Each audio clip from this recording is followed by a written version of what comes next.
Good morning students. आज हम revision batch series में क्लास 9 ज्योग्राफी के first chapter India size and location, Bharat आकार तथा स्थिति के मोस्ट इंपॉर्टेंट क्वेश्चन है वो डिस्कस करने वाले हैं। हिस्ट्री हमारी कंप्लीट हो चुकी है, चैप्टर नंबर 1, 2 और 3 है, तीनों हम डिस्कस कर चुके हैं, जिसका लिंक डिस्क्रिप्शन बॉक्स में दिया गया है। साथ ही साथ जो इंग्लिश मीडियम के स्टूडेंट्स हैं उनके काफ़ी सारे कमेंट्स आ रहे हैं कि इंग्लिश मीडियम के भी डिस्कस कीजिए, तो उनके भी क्वेश्चंस चैप्टर वाइज हम डिस्कस करें, तो उसका लिंक भी डिस्क्रिप्शन बॉक्स में दिया गया, आप वहां से सर्च कर सकते हो। चलिए हम शुरुआत करते हैं और देखते हैं हमारे इस फर्स्ट चैप्टर से कितने क्वेश्चन है जो मोस्ट इंपॉर्टेंट है और जो हमें अच्छे से रिवाइज करने हैं। तो पहला ये बता दें कि इस चैप्टर से रिलेटेड कोई भी लॉन्ग आंसर टाइप क्वेश्चन है आपके एग्जाम में नहीं पूछा जाएगा। यानी इसमें से हमारा 5 मार्क्स के क्वेश्चन रहेंगे, एक मैप वर्क का क्वेश्चन रहेगा, एक 1 मार्क्स का क्वेश्चन रहेगा और एक क्वेश्चन आपका 3 मार्क्स का रहना है। तो काफ़ी ईजी चैप्टर है अगर हम रिवाइज करते हैं उसके पॉइंट ऑफ व्यू से। तो यहाँ पे जो फर्स्ट मोस्ट इंपॉर्टेंट क्वेश्चन है वेरी शॉर्ट आंसर टाइप में, तो है कर्क रेखा कितने राज्यों से गुजरती है। अब इसमें 8 राज्यों से गुजरती है, जो हम पहले डिटेल में चैप्टर के साथ भी डिस्कस कर चुके हैं। लेकिन ये जो क्वेश्चन है कई तरीके से पूछा जा सकता है, आपका एमसीक्यू भी आ सकता है कि किस राज्य से कर्क रेखा नहीं गुजरती है। तो इसलिए आपको उन 8 राज्यों के नाम भी पता होना चाहिए। जैसे हमने डिस्कस किया था कि मित्र पर गमछा झाड़, मित्र पर गमछा समझते हो ना, जो किसान आमतौर पे लिए रखते हैं, गमछा झाड़। तो ये एक लाइन है जिससे हमें उन 8 राज्यों के नाम पता चल जाएंगे, याद रह जाएंगे। मिजोरम, त्रय से त्रिपुरा, पै से पश्चिम बंगाल, रै से राजस्थान, गै से गुजरात, मै से मध्य प्रदेश, छ से छत्तीसगढ़ और झार से झारखंड। ओके, तो ये 8 राज्य हैं जिनसे होकर के कर्क रेखा गुजरती है। तो ये आपका कई तरीके से क्वेश्चन है, पूछा जा सकता है, मोस्ट इंपॉर्टेंट क्वेश्चन है ये। उसके बाद सेकंड क्वेश्चन है क्षेत्रफल के आधार पर भारत का विश्व में कौन सा स्थान है। तो हम 7वें स्थान पर आते हैं। भारत से बड़े 6 देश हैं, उनमें सबसे बड़ा जो देश है वो रशिया है। रशिया के बाद दूसरा सबसे बड़ा देश है वो कनाडा है। उसके बाद यूएसए आता है, यूएसए के बाद चाइना आता है, चाइना के बाद ब्राज़ील और ब्राज़ील के बाद ऑस्ट्रेलिया आता है। तो ये 6 बड़े देश है, तो उनके बारे में भी आपको थोड़ा सा पता होना चाहिए। तो क्षेत्रफल के आधार पर भारत विश्व में 7वें स्थान पर है। नेक्स्ट क्वेश्चन की बात करें, कौन सी देशांतर रेखा को भारत की मानक रेखा माना जाता है, मानक समय रेखा माना जाता है। तो वो है 82 डिग्री 30 मिनट की पूर्वी देशांतर रेखा को। 82 डिग्री 30 मिनट ये हमें पूरा लिखना है और पूर्वी देशांतर लिखना है। अगर हमने इसमें से कुछ भी मिसिंग कर दिया तो हमारा आंसर है वो सही नहीं होगा। ओके, तो 82 डिग्री 30 मिनट की पूर्वी देशांतर रेखा उसको हमारी मानक समय रेखा माना जाता है, यानी हमारा समय यहां से लिया गया है। उसके बाद फोर्थ जो हमारा मोस्ट इंपॉर्टेंट क्वेश्चन है वो है कि भारत का क्षेत्रफल कितना है, भारत का कुल क्षेत्रफल कितना है ये हमें बताना है। तो भारत का कुल क्षेत्रफल है 32.8 लाख वर्ग किलोमीटर। इसको आप 3.28 मिलियन वर्ग किलोमीटर भी लिख सकते हो। और अगर पूरा लिखना चाहें तो 32,87,263 वर्ग किलोमीटर हमारा क्षेत्रफल है ये। उसके बाद नेक्स्ट जो 5th क्वेश्चन है, भारत के किस राज्य में सूर्योदय सबसे पहले होता है। तो वो है अरुणाचल प्रदेश में सूर्योदय सबसे पहले होता है, क्योंकि पृथ्वी जो है वो पश्चिम से पूर्व की तरफ घूमती है। तो पूर्वी राज्यों में सबसे पहले सूर्य निकलेगा और सबसे पूर्व में अरुणाचल प्रदेश है। उसके बाद छठा हमारा क्वेश्चन है 6th क्वेश्चन कि क्षेत्रफल के आधार पर भारत का सबसे बड़ा और सबसे छोटा राज्य कौन सा है। तो राजस्थान सबसे बड़ा राज्य है और गोवा सबसे छोटा राज्य है। उसके बाद 7th क्वेश्चन है कि किस पड़ोसी देश के साथ हमारी सबसे लंबी स्थलीय सीमा लगती है। तो वो है बांग्लादेश। हालांकि जब हम मैप में देखते हैं तो हमें ऐसा लगता है कि या तो चाइना या फिर पाकिस्तान के साथ है, लेकिन बांग्लादेश के साथ जो हमारी सीमा वो जिग वे में ऐसे, तो इसलिए उसके साथ सबसे लंबी सीमा लगती है जो लगभग 4000 किलोमीटर लंबी है।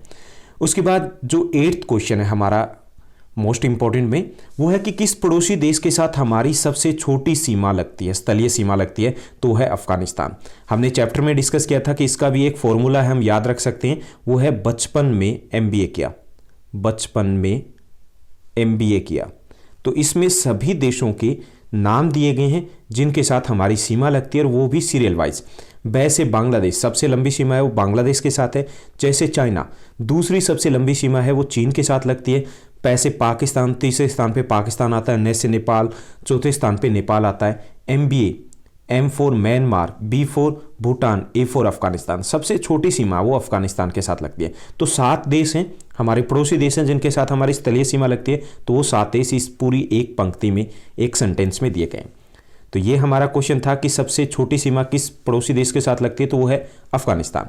उसके बाद 9th हमारा मोस्ट इंपॉर्टेंट क्वेश्चन है, भारत के किस राज्य की तटीय सीमा सबसे लंबी है, तो वो है गुजरात। गुजरात की तटीय जो सीमा है वो सबसे लंबी है। हालांकि मैप में देखते हैं तो हमें ऐसा लगता है कि आंध्र प्रदेश की होनी चाहिए, लेकिन यहाँ पर भी वही कि गुजरात की जो सीमा है वो जिगजैग वे में है, इसलिए सबसे लंबी जो तटरेखा है वो भारत के गुजरात राज्य की है। 10वां क्वेश्चन है, कर्क रेखा भारत के कितने अक्षांश से गुजरती है, किस अक्षांश से गुजरती है, ये हमें बताना है। जैसे उसका मान कह सकते हैं, तो यह 23 डिग्री 30 मिनट की उत्तरी अक्षांश की जो रेखा है उसको कर्क रेखा कहा जाता है। 23 डिग्री 30 मिनट, इसको हम 23.5 डिग्री भी कह सकते हैं। तो 23 डिग्री 30 मिनट उत्तरी अक्षांश की रेखा जो भारत को लगभग 2 बराबर भागों में बांटती है, ओके, और इसे ही कर्क रेखा कहा जाता है। उसके बाद हमारा 11वां क्वेश्चन है कि भारत का दक्षिणी बिंदु कौन सा था। यहां पे मैंने था यूज किया है क्योंकि ये अब पानी में डूब चुका है। जब सुनामी आई थी तो सुनामी में ये पानी में डूब चुका है। वो था इंदिरा पॉइंट, जो अंडमान निकोबार द्वीप समूह का दक्षिणतम पॉइंट था, यानी 8 डिग्री 4 मिनट हमारा दक्षिणी बिंदु है मुख्य भूमि का, उससे भी नीचे की तरफ था 6 डिग्री 4-5 मिनट पे। तो ये इंदिरा पॉइंट है, ये भी एक इंपॉर्टेंट क्वेश्चन बनता है, हमें याद रखना है। उसके बाद नेक्स्ट जो क्वेश्चन है 1 मार्क्स का, ये लास्ट क्वेश्चन है, ये है कि हमारे देश में वर्तमान में कितने राज्य और केंद्र शासित प्रदेश है, यानी कि भारत में राज्यों और केंद्र शासित प्रदेशों की संख्या कितनी है ये हमें बताना है। तो वर्तमान में 28 राज्य और 8 केंद्र शासित प्रदेश है, ये 100% आने वाला है। और ज़्यादातर बच्चे हैं वो कंफ्यूज होने वाले हैं, क्योंकि काफ़ी सारे अभी जो आपने वर्कशीट की तो उसमें भी कंफ्यूज थे काफ़ी सारे बच्चे। तो 28 राज्य और 8 केंद्र शासित प्रदेश है। जब जम्मू कश्मीर और लद्दाख 2 नए केंद्र शासित प्रदेश बने थे तो केंद्र शासित प्रदेश हो गए थे 9, लेकिन 26 जनवरी 2020 को एक कम हो गया। दादरा नगर हवेली और दीव और दमन है, उनको मिलाकर के एक केंद्र शासित प्रदेश बना दिया गया। तो 9 में से एक जाने के बाद हमारे पास रह गए 8 केंद्र शासित प्रदेश। इसके अलावा एक और चीज़ जो आपके मैप वर्क के लिए और 1 मार्क्स के लिए इंपॉर्टेंट है, सभी जो राज्य हैं उनकी राजधानी आपको अच्छे से पता होनी चाहिए। तो ये थे हमारे मोस्ट इंपॉर्टेंट 1 मार्क्स के very short answer type questions. अब हम देखते हैं शॉर्ट आंसर टाइप क्वेश्चंस। काफ़ी कम शॉर्ट आंसर टाइप क्वेश्चन बनेंगे इस चैप्टर में से। पहला जो हमारा क्वेश्चन है शॉर्ट आंसर टाइप में वो है, भारत का अक्षांशीय और देशांतरीय विस्तार लिखिए। ये 1 मार्क्स में भी पूछा जा सकता है कि इनमें से कौन सा सही है। तो भारत उत्तरी गोलार्ध में है, ये 8 डिग्री 4 मिनट से लेकर के 37 डिग्री 6 मिनट उत्तरी अक्षांश, यानी कि हम यहाँ 8 डिग्री से यहाँ 37 डिग्री, यानी कि हम अक्षांश की बात करें तो ये दक्षिणी अक्षांश है 8 डिग्री 4 मिनट और उत्तरी अक्षांश है 37 डिग्री 6 मिनट, इनके बीच में है। ओके, दक्षिणी और उत्तरी भाग करें, लेकिन हम आ रहे हैं किसमें, सारे के सारे हम है उत्तरी गोलार्ध में, यानी कि ये पूरी पृथ्वी है, ये भूमध्य रेखा है, तो इसके उत्तरी भाग में हमें। तो 8 डिग्री 4 मिनट यहाँ दक्षिण से लेकर के 37 डिग्री 6 मिनट के बीच में है। और 68 डिग्री 7 मिनट, यहाँ 68 डिग्री 7 मिनट से 97 डिग्री 25 मिनट पूर्वी देशांतर के बीच में स्थित है। तो अच्छे से याद कर लीजिए, मोस्ट इंपॉर्टेंट है, 100% ये क्वेश्चन आपके एग्जाम में रहना है। अगर ये 2 मार्क्स यानी 3 मार्क्स में नहीं रहता है तो ये 1 मार्क्स में रहेगा। तो भारत उत्तरी गोलार्ध में 8 डिग्री 4 मिनट से 37 डिग्री 6 मिनट उत्तरी अक्षांश तथा 68 डिग्री 7 मिनट से 97 डिग्री 2-5 मिनट पूर्वी देशांतर के बीच स्थित है। तो ये पूर्वी देशांतर उत्तरी अक्षांश है, ये लिखना जरूरी है, अदरवाइज ये क्वेश्चन का आंसर है वो कंप्लीट नहीं होगा। कर्क रेखा है वो भारत को लगभग 2 बराबर भागों में बांटती है, यानी ये भी हम अक्षांशीय और देशांतरीय विस्तार में लिख सकते हैं कि कर्क रेखा है वो लगभग भारत के बीच में से गुजरती है। उसके बाद हमारा नेक्स्ट जो क्वेश्चन है 3 मार्क्स में, अगर मोस्ट इंपॉर्टेंट क्वेश्चन है कि जो आना ही आना है तो वो ये क्वेश्चन रहेगा, यानी एक क्वेश्चन श्योर है। ये है कि अरुणाचल प्रदेश में सूर्य गुजरात से 2 घंटे पहले निकलता है, जबकि दोनों राज्यों में घड़ी एक ही समय दर्शाती है। स्पष्ट कीजिए। तो 2 क्वेश्चन हो गए एक तरीके से कि ये हमारा क्वेश्चन है कि अरुणाचल प्रदेश में गुजरात से सूर्य 2 घंटे पहले क्यों निकलता है, पहली चीज तो हमें ये बतानी। फिर ये कि फिर घड़ी एक जैसा टाइम क्यों दिखाती है।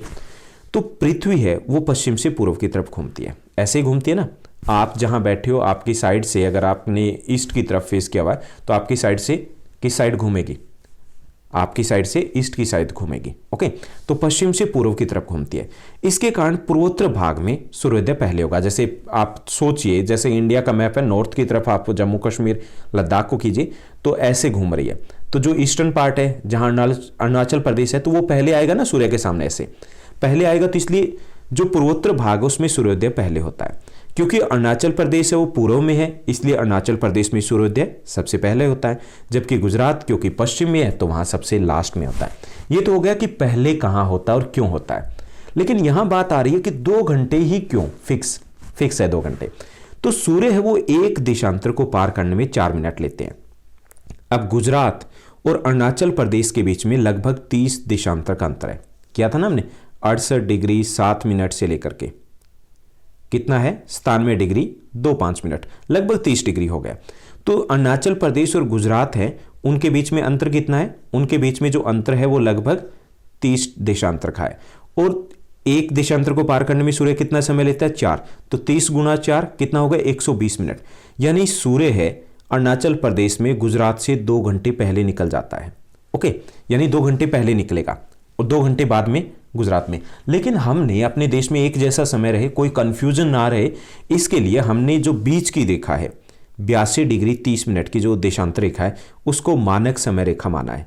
इसलिए घड़ी में समय हालांकि पूरे देश में एक जैसा ही रहता है, लेकिन सूर्योदय जो होता है जब समय हालांकि एक जैसा रहेगा लेकिन वहां पर सूर्योदय वो पहले निकल चुका होगा। ओके, तो ये था हमारा सेकंड क्वेश्चन जो मोस्ट इंपॉर्टेंट क्वेश्चन है 3 मार्क्स में। उसके बाद हमारा थर्ड मोस्ट इंपॉर्टेंट क्वेश्चन है इस चैप्टर का 3 मार्क्स के लिए, तो वो है हिंद महासागर में भारत की केंद्रीय स्थिति से क्या लाभ प्राप्त है। तो ये मैं यहां पर आपको सिर्फ हेडिंग्स देता हूं, चाहे वो 5 मार्क्स के क्वेश्चन है या 3 मार्क्स के क्वेश्चन, तो उन हेडिंग को थोड़ा सा आपको एक्सप्लेन करना, तभी पूरे मार्क्स मिल पाएंगे। तो यहां पर दिया गया कि सांस्कृतिक आदान प्रदान, पहला जो हमें लाभ है कि भारत है हिंद महासागर के बिल्कुल सेंटर में स्थित है, और इसका हमें लाभ मिलता है कि हम बहुत सारे देशों के संपर्क में आ पाते हैं, चाहे वो पश्चिमी एशिया हो, अफ्रीका हो, यूरोप हो, पूर्वी एशिया हो, ऑस्ट्रेलिया हो। तो सांस्कृतिक आदान प्रदान में मदद मिली है, हमारी संस्कृति है और ज़्यादा मजबूत हुई है, हम भी उन देशों से प्रभावित हुए और वो देश भी हमारे देश से प्रभावित हुए। जैसे हम धर्मों की बात करें तो कई सारे धर्म है जो हमारे देश से दूसरे देशों में पहुँचे हैं, और ऐसे ही इस्लाम धर्म है वो हमारे देश में पहुँचे, तो किसके कारण, इसी केंद्रीय अवस्थिति के कारण। दूसरा है विदेश व्यापार में सहायक है, क्योंकि हमारी एक लंबी तटरेखा है। अब जो लंबी तटरेखा है उसके ऊपर कई सारे बंदरगाह हैं, पतन है, तो उनसे विदेश व्यापार जो समुद्री मार्ग से होता है हमारा 95% व्यापार, तो उसमें मदद मिलती है, और समुद्री व्यापार सबसे सस्ता व्यापार भी है। उसके बाद तीसरा जो भाग है कि संसाधनों की प्राप्ति, हमें जो केंद्रीय स्थिति है यहाँ अरब सागर है, बंगाल की खाड़ी है, और तीसरी साइड में हिंद महासागर है। 3 ओर से हमारा दक्षिण जो भाग है वो पानी से घिरा हुआ, इसलिए इसे प्रायद्वीपीय भारत भी कहा जाता है। तो समुद्र से हमें संसाधनों की प्राप्ति है, जैसे मछली पालन है, नमक है, और भी बहुत से संसाधन है जो हमें समुद्र से प्राप्त होते हैं। तो ये भी एक लाभ है हमें हिंद महासागर में केंद्रीय स्थिति का। चौथा है सैनिक महत्व, कि हम ऐसी स्थिति में हमारा देश है जिसके कारण हमारे लिए सैनिक तौर पर, सामरिक तौर पर भी एडवांटेज है, यानी आसानी से कोई देश है वो हमला नहीं कर सकता। दूसरा ये कि आसानी से कोई देश है वो हमारे देश की तरफ बढ़ भी नहीं सकता, आगे भी नहीं आ सकता, यानी कि भारत को घेरना भी उतना ही मुश्किल है अगर कभी भी युद्ध जैसे हालात बनते हैं तो ये 4 लाभ है, सांस्कृतिक आदान प्रदान, विदेशी व्यापार में सहायक, संसाधनों की प्राप्ति और सैनिक महत्व। तो ये था हमारा फर्स्ट चैप्टर जिसके हमने मोस्ट इंपॉर्टेंट क्वेश्चन डिस्कस किए। तो 12 very short answer type question और 3 शॉर्ट आंसर टाइप क्वेश्चन है जो इस चैप्टर से बनते हैं। लॉन्ग आंसर टाइप क्वेश्चन कोई भी नहीं है जो इस चैप्टर से आपके एग्जाम में पूछा जा सकता है। तो आज की इस वीडियो में बस इतना ही। अगर ये वीडियो अच्छी लगती है तो इसको लाइक और शेयर करना मत भूलिएगा। Thank you, bye bye, have a nice day.